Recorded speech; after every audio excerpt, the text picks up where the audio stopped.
Some say they were a gift from the sea, survivors of a shipwrecked Spanish galleon who have become enduring symbols of freedom and grace in this unique spot on the eastern fringe of the New World.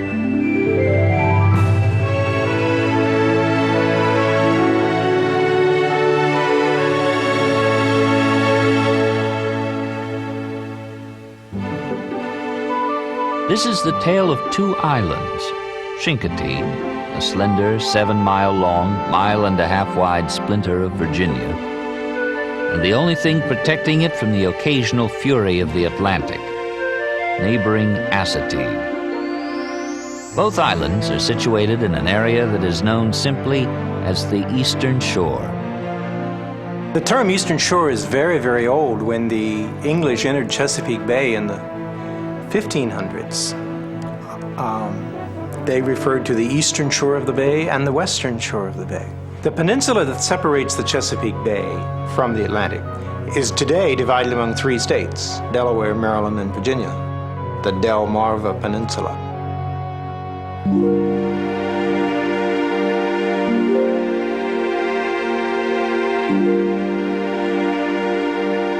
Chincoteague Island, named by the Indian tribe who originally dwelt there, rises a mere 2 feet above sea level. At one time, the islands were much nearer to one another than they are today. It was an easy matter for the wild ponies on Chincoteague to supplement their normal diet of marsh grass by raiding the cornfields of nearby Chincoteague. The practice of rounding up the ponies and penning them in corrals on the 2 islands began in the 18th century as local farmers sought to keep these 4-legged freeloaders under control.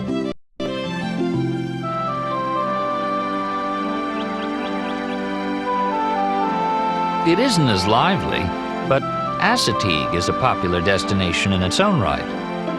The island today is uninhabited by man, but that doesn't mean it lacks for residents.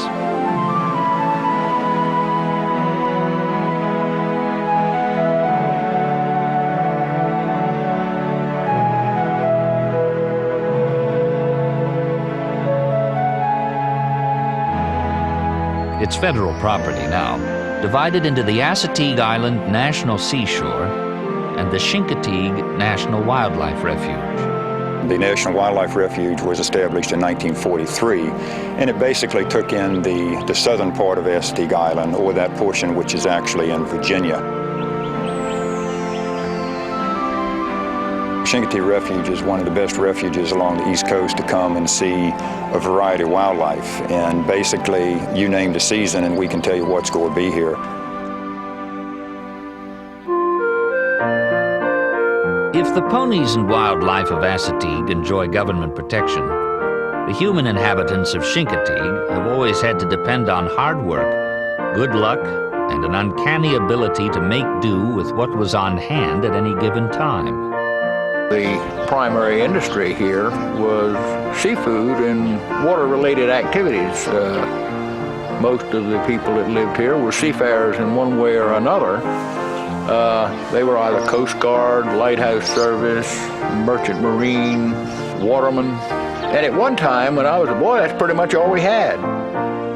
Isolated for centuries from the Virginia mainland, the people of Chincoteague developed their own distinct spirit of independence that would doggedly persist, even when connections with the outside world became much easier.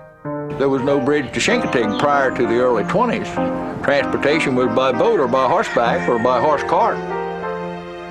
It was not just residents who were inconvenienced. For lovers of hunting, fishing, and nature, Chincoteague was an all but inaccessible paradise. But that started to change when a causeway and several bridges linking Chincoteague to the Virginia mainland opened in 1922. Sportsmen and tourists began arriving in ever-growing numbers. For the island and the town of the same name, boom time seemed just around the corner. But as long experience had taught the islanders, promise can turn overnight to ashes. My brother Jack and I came out of the movies, and as we walked towards Church Street to our home, we saw his fire burning over there. any kind of fire equipment would have put it out. But all they had was this little hand pumper, and it burned to the ground. This and a second devastating fire in the mid-1920s led the townspeople of Chincoteague to form their own volunteer fire company, whose fate was to become forever entwined with that of the Chincoteague ponies. In order to keep themselves supplied with the latest firefighting equipment, the volunteers began holding a 2-week-long carnival every July to raise money. Soon afterwards, another fundraising opportunity became obvious. In the 1930s, the fire company started to buy ponies and take over responsibility for their welfare. By the mid-1940s, the firefighters had managed to purchase all but a handful of the famed horses. By agreement with the government, the ponies were allowed to graze on federal property on Chincoteague Island as long as the herd numbered around 150 adult horses. To keep within that limit and to raise additional revenues, the fire company made the pony penning, the pony swim, and the annual auction featured attractions of their summer carnival. The spreading fame of the pony roundup and swim attracted the attention of an author of children's books named Marguerite Henry. At the suggestion of her editor, she came to Chincoteague to write about the horses. She found a home away from home here at Miss Molly's Inn, and inspiration at a ranch owned by a couple known to nearly everyone as Grandma and Grandpa Beebe, along with their grandchildren, Paul and Maureen. As she was to confide later, I thought I was a townish person. I had always been interested in the ways of boys and girls and birds and pups and foals and green growing things. Now for the first time, I found myself in the midst of this lively treasure, and I too began to live. Marguerite Henry came here in '46 to write the first story, Misty of Chincoteague. She came here and got all of her information, and I'd tell her about different people, what happened to them, and she'd go and talk with them. Grandpa Beebe was a stockman. He had cattle on Chincoteague and ponies, and finally was one of the last remaining stockmen on the island.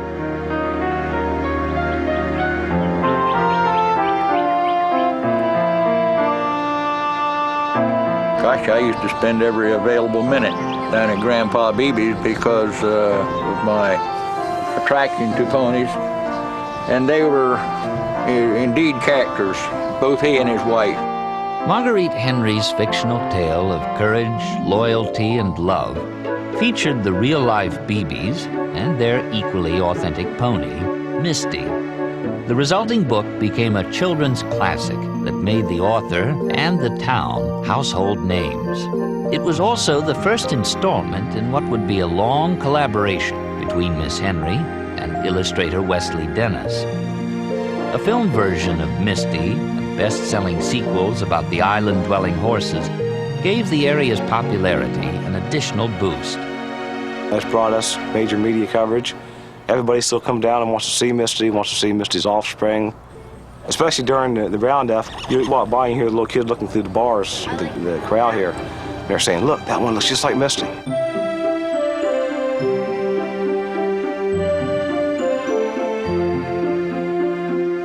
Misty captured the imaginations of children around the world. When a ferocious storm ripped through Chincoteague in 1962, causing immense damage to property and leaving large numbers of horses and other livestock dead in its wake, much of the response came from Misty's young admirers. You wouldn't believe the thousands and thousands of little kids are sending nickels, dimes, and pennies and dollars to help us rebuild them. And it's really the little kids who make this whole affair. That's what it's all about.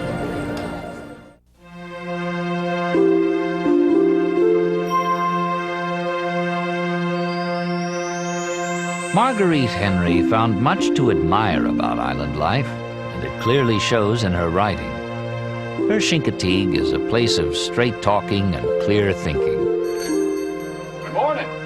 Where neighborliness and independence could coexist without a hint of contradiction. Where a person's word was a perfectly acceptable unit of currency. Perhaps there never was such a place. Perhaps there was. And perhaps there still is.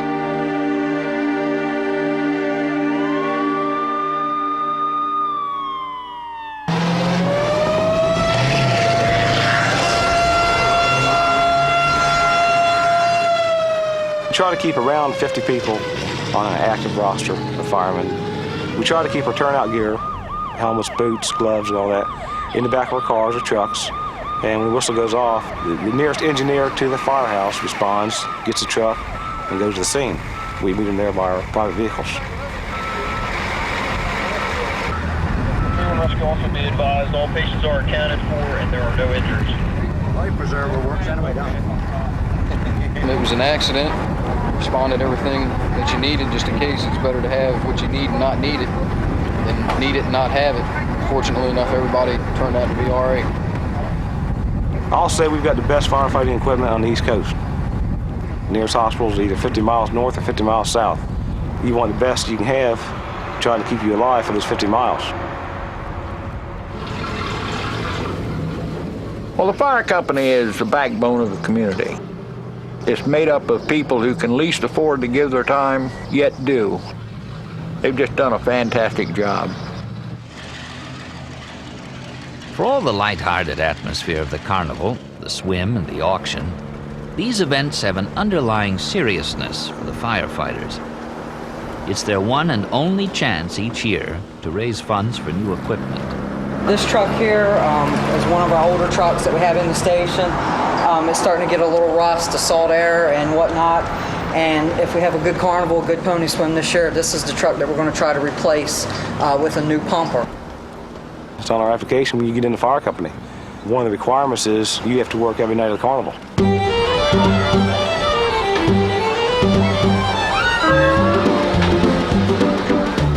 Most companies would be you have to show up for fires and drills. We have to show up for fires, drills, and 16 nights of the carnival.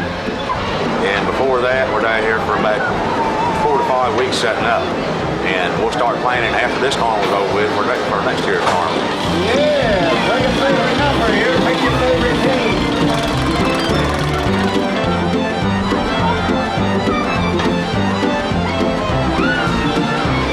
It's a good part of the life of the town. It gives a lot of support from the businesses and the local people. They get a lot of outside help.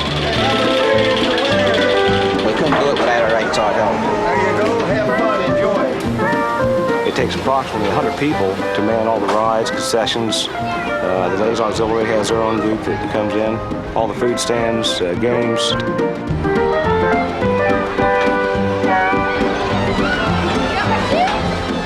Obviously, this dedication wins the firefighters the gratitude of their neighbors.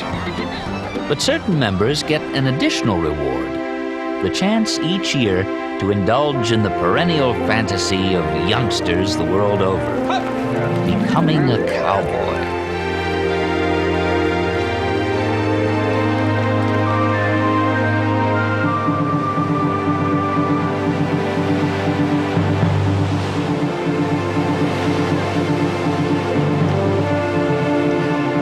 They call us the gumboot cowboys. Out west they wear cowboy boots and the chaps and the cowboy hats, and out here you wear knee boots and a baseball hat. This area they ride in, where it's salt marsh, it's mud. It's not your typical place where you ride a horse like out west.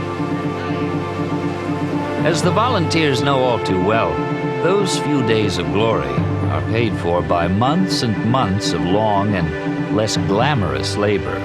During the afternoons when I get off work, before I go to my other job, I come over here and ride around and see if we got any horses out. I put them in, try to, or just call a couple guys and they'll go put them in for me. We have, at the very minimum, 3 roundups per year.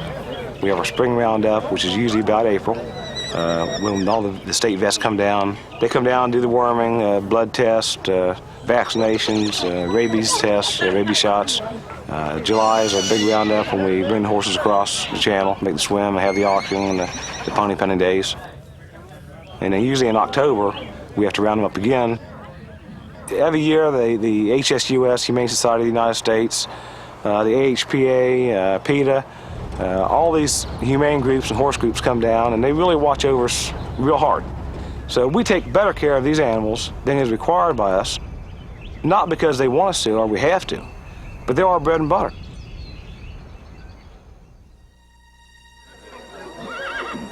Ladies and gentlemen, I've been told it's approximately 125 ponies to make the swim this morning. And we also have about 50 ponies down at the carnival grounds. And those of you that have seen them will let you know what's going on there. The reason those ponies are down at the carnival grounds, these ponies were checked by our vets. Some of them had just had babies, and they were too young to make the swim. Well, remind folks, the ponies will hit the pen here once they make the swim. Year after year, people come here from around the world, waiting for that magic moment when the tide ceases to move and the red flare rises in the early morning sky.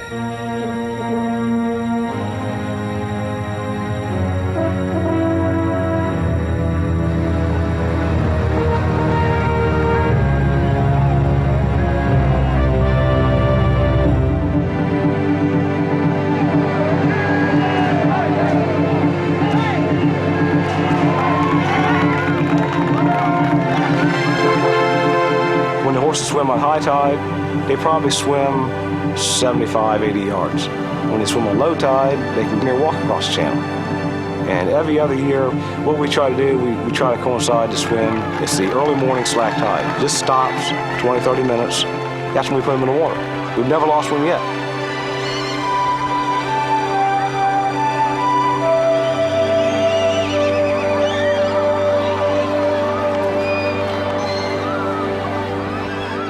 After reaching the shores of Chincoteague, the horses are given about 45 minutes to rest and bask in some, no doubt, bewildering attention.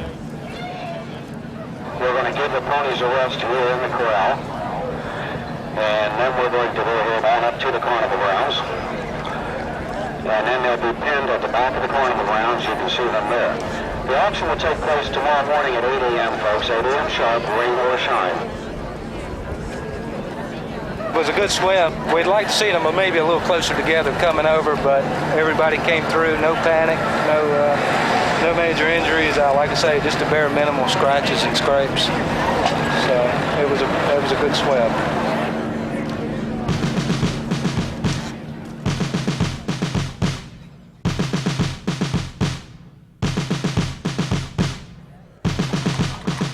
The trucks lead the horses down Main Street. And it's a couple-mile walk.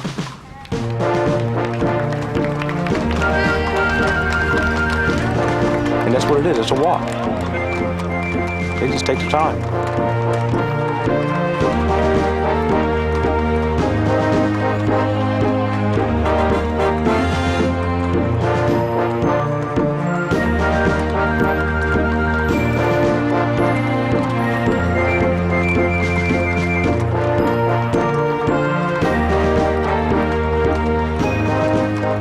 And if one of them goes up in somebody's yard, we go back and get it. And there's thousands of people that line both sides of the street to make a human fence. So it's done real gentle.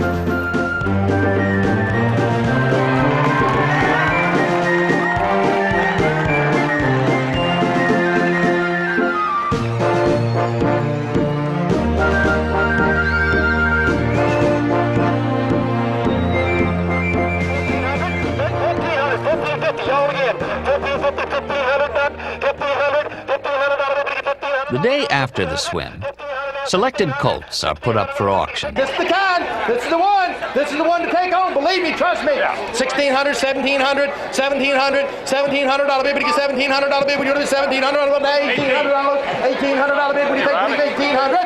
$1,850 bid. Get your buyer, Eddie. Get your buyer. I need 22. All in, all done. Enough time. Sold it over here, $2,100. Been a good bidder already. Thank them, Dad. Tell them appreciate it. Oh, God, I love it so much I can't stand it. So as long as these ponies get a good home, as long as they get a good home, and we make sure they get a good home. This is a buyback pony. This is one that you're buying and giving back to the owner. He's brown and white. And I will tell you one thing, if this pony right here could go home with you, We bought a pony today, and we would like to register. Okay. To register the pony, polling date will be on your paperwork you got from the car company. The pony was born on Chincoteague Island. We started the Pony Association this year, and that's to register your breed of ponies for the association. And that's worked out really, really well. We have a special breed, and we want to let everybody know about it. Got a little boy. Got a little boy pony. Right here in Chincoteague, Virginia, no place else in the world does this happen. I got 200 out, 300 out, 400 out, maybe 400 out, maybe 400 out, 500 out. Okay, we've got you've got 4 legs here. Can I go check over the table?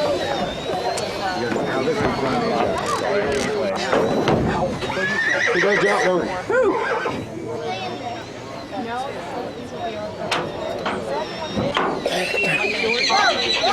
I will.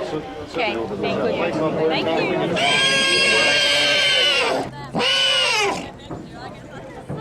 Although it might seem cruel to separate young ponies from their mothers, this is about the age when they would normally be driven off by a forceful maternal nudge or two to fend for themselves in the wild. For the remaining ponies, there is one last formality. 2 days after their swim over, they return to Chincoteague Island.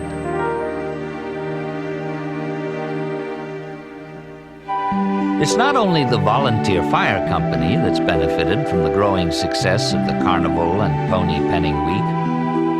There are few places on the entire island where the impact hasn't been felt. The boost in tourism helped keep Chincoteague alive when its world-renowned seafood industry began to decline. We are a tourist town now. It's a thriving industry, and it has brought the economy to Chincoteague that was much needed, or we would be just a very small, depressed waterside town. Chincoteague Refuge is one of the most visited refuges in the entire nation. We got roughly 14,000 acres and have over 1 million visits a year coming here.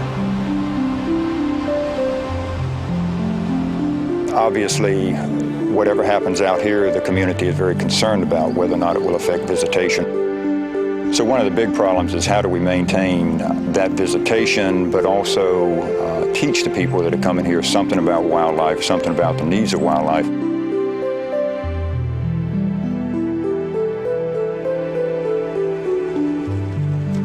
So far, Chincoteague has not been taken over by tourism. The islanders have instead made it just another part of the seasonal cycle. Lots of people are moving here because they like the place, the quietness, the serenity. It used to be seafood. Everything was seafood when I was a kid.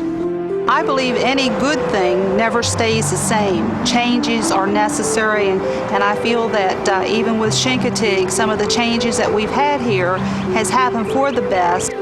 I think there's hardly any question now which is the number one industry, and it's definitely tourism. However, one industry seems to overshadow another, and we don't want to lose our heredity. We'd like to keep a viable seafood industry, and once in a while we detect conflict. Those who depend on tourism say, well, let's give the tourists the first consideration. There are others that saying, you know, after all, this is where we came from and we want to keep it, and we do, and we're going to have to work at it. It's not hurting the businessman as much as it is the people, the watermen. That's what hurts the watermen. And the watermen's going to be gone. I'll tell you, it's just a matter of years.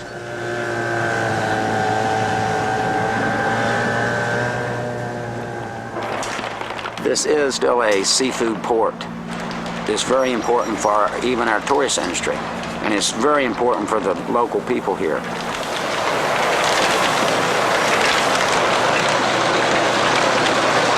It's important to the island to have a seafood industry because we still have a lot of people that work on the water. We still have working watermen. We got to have the tourists. We got to have it all.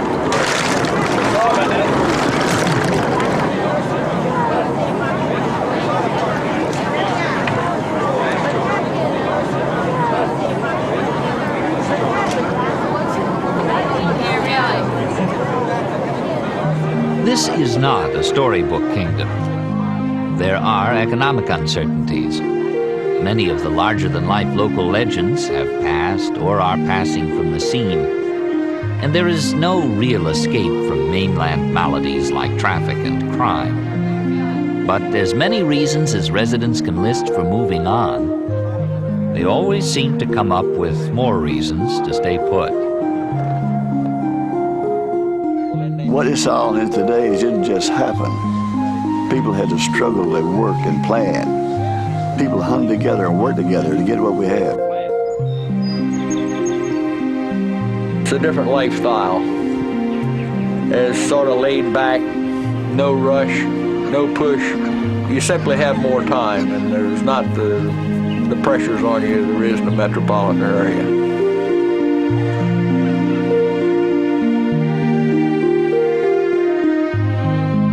If you make use of the wildlife and what's available here, if you've got a boat and you go out on the barrier beaches, you know, you get inspired all the time. And you can't wait. You start in the morning and you don't want to set it down, and you can't wait to get out there the next morning to work on it.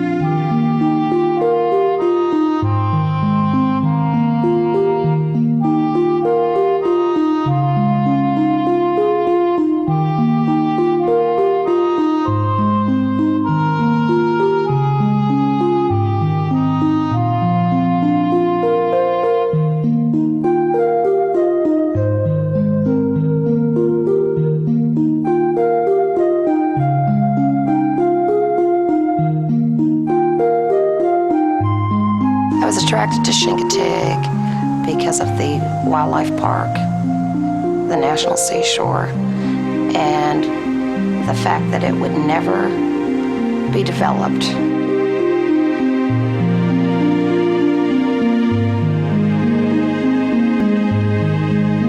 Off season, I'm out sometimes twice, 3 times a day, just looking.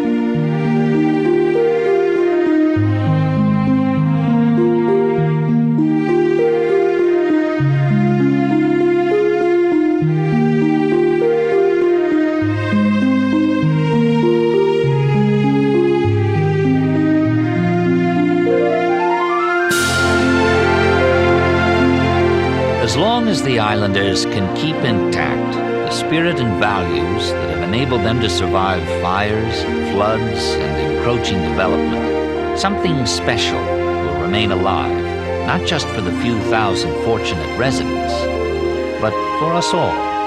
I can remember one time being away for a couple of years. We were riding across the causeway coming home. It just would give me a special feeling that I knew that the closer I got to the island, that each bridge I went across, that I was closer and closer to home. I don't believe it's anything in this world like knowing that you're coming home.